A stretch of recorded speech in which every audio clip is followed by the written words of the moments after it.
How you doing? I'm Callan and this is Slapped Ham. Today we're looking at some weird and scary rituals that are being performed around the world. So hit that subscribe button and get ready for more mysterious and eerie content just like this.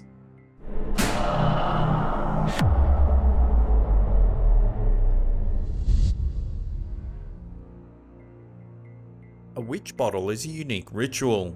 Average people typically create them to find protection against unknown energies and spirits.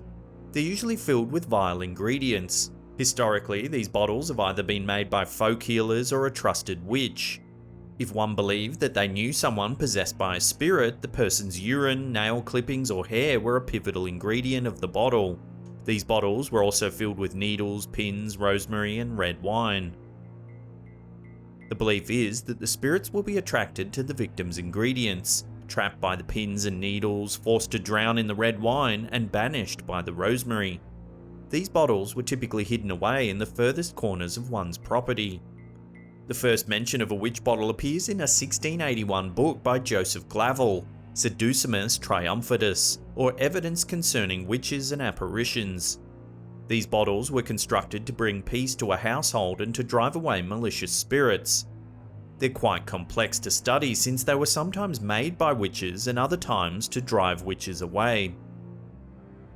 A more recent example of witch bottles being used in the United States dates back to the Civil War. It's said that Union soldiers may have buried witch bottles in order to keep themselves safe from Confederate troops. This is only a theory, as it's highly possible troops would have had no other way to dispose of common witch bottle ingredients such as urine, without creating a historical misnomer.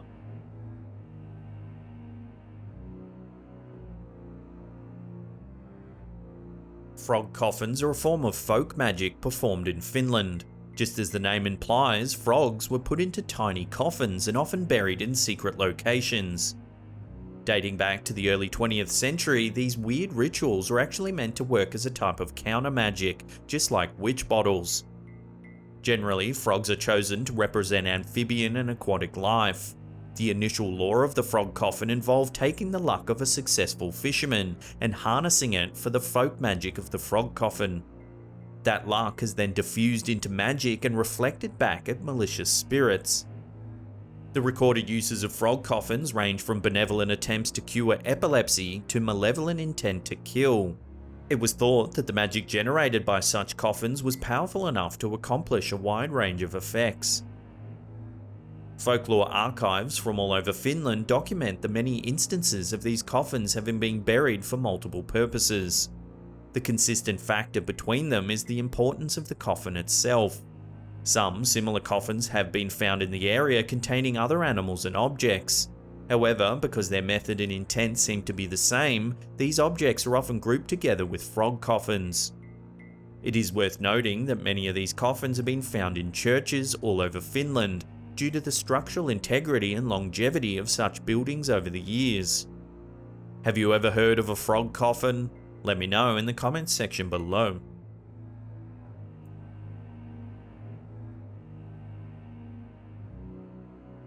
The practice of offering food and libations to the dead is widespread.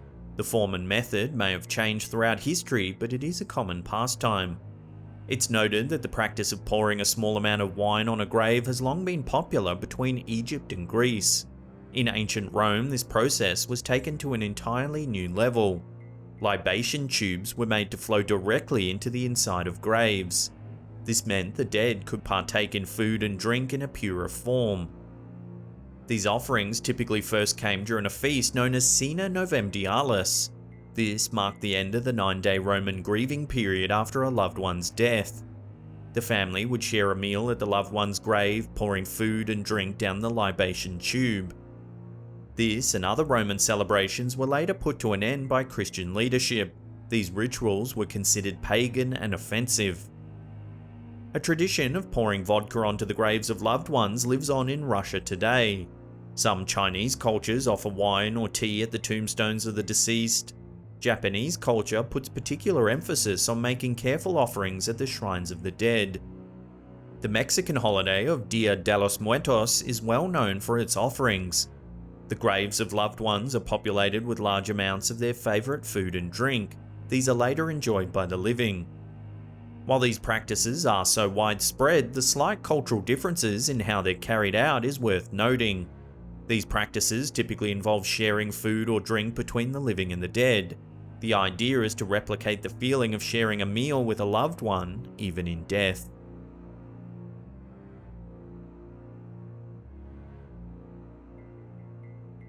Some of you may not realise we've launched a Slapped Ham subreddit.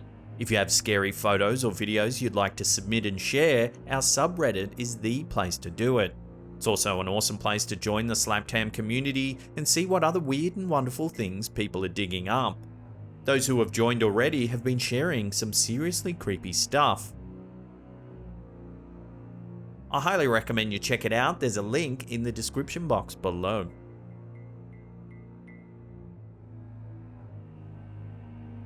Like many of the weird rituals mentioned on this list, the tradition of hiding shoes and boots was carried out for different reasons. Shoes were often hidden in order to protect a home against spirits. For some, it was a chance to perform benevolent magic working as a fertility charm. The practice dates back to the 14th century and was widespread in Britain. These shoes and boots were typically hidden in homes, often inside of walls. But they were also hidden in businesses or factories in order to bring them good luck or to ward away any accidents. Whether or not they worked, we can't be sure, though these shoes have provided historians with an accurate picture of shoes throughout the ages. The hidden shoes were typically worn out and in need of repair, discarded because they are of no more use. There are differing theories as to the true purpose of the ritual. Some believe the scent attached to the shoes and boots was thought to draw in friendly spirits, who would then bring a household good luck.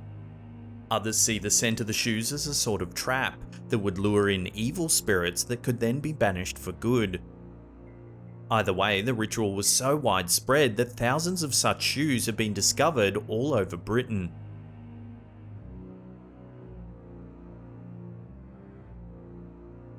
Before we take a look at a truly strange ritual that was performed throughout Britain, remember to hit that subscribe button, then click that bell icon there and turn on all channel notifications. That way you'll be in the loop every time we upload our scary and mysterious videos. Also, remember to pulverize that like button if you're enjoying our content. Perhaps the weirdest of weird rituals on this list is the historical practice of hiding dead or mummified cats in the walls of buildings. Oddly enough, these cats seem to be widely found in the same buildings as boots and witch bottles.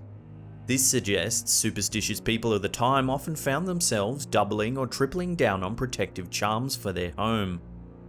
It's thought that the idea of mummifying cats was lifted from the ancient Egyptian practice. Cats were deified in Egypt, so some of that reverence made its way over to Britain.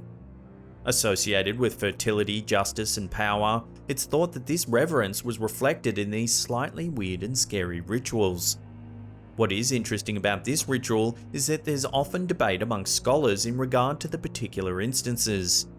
In many cases, it appears highly likely that a household cat had simply got stuck in a crawl space and died, making it seem as though a ritual had taken place. However, in the hundreds of other cases in question, these cats appear to have been posed on purpose. They've been made to appear as though they're on the hunt or in a defensive position.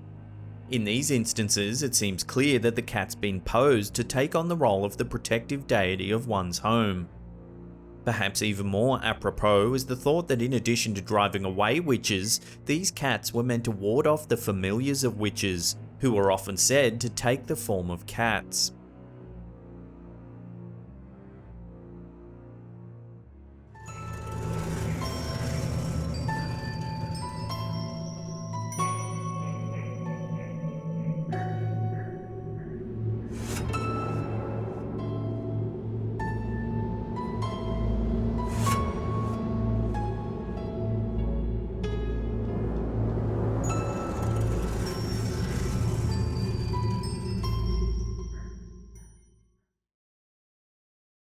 Now, if you're in the mood for more mysterious stories, then check out these two links right here. Remember to follow us on Twitter for daily paranormal memes as well. There's a link in the description box below. And that's it for me. I'll see you all next time.